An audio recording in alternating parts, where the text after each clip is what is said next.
যারা বলছে, দাবি করছে, পার্টি অফিস থেকে বলছে গ্রিন সিগন্যাল বলে কিছু নাই। আবার পার্টি অফিস থেকে বলছে যে এই ধরনের যারা বক্তব্য দিচ্ছে তারা তাদের মতো করে বক্তৃতা করছে।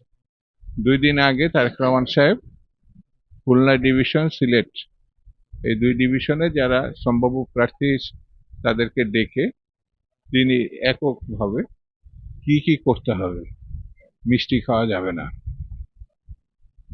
বাজি পোড়ানো যাবে না, নমিনেশন হয়ে গেছে। এখন এটা হাইকমান্ড তারা লিখিতভাবে বিভিন্ন পত্রিকা মিডিয়ার মধ্যে দিয়ে প্রকাশ করবে, সেই জন্য এই বিষয়গুলো নিয়ে বেশি আলোচনা কোনো অবকাশ নাই। বেগম খালেদা জিয়া বা অন্য যারা আমাদের অতীতে রাজনীতি করেছে, বিভিন্ন জায়গায় নির্বাচন করেছে, তারা তাদের এলাকা থেকে, যেমন ফেনী থেকে দেশনেত্রী বেগম খালেদা জিয়া করছে, তো শেখ মুজিব টুঙ্গিপাড়া থেকে করছে, আর আমি এখানে 2বার সংসদ সদস্য ছিলাম।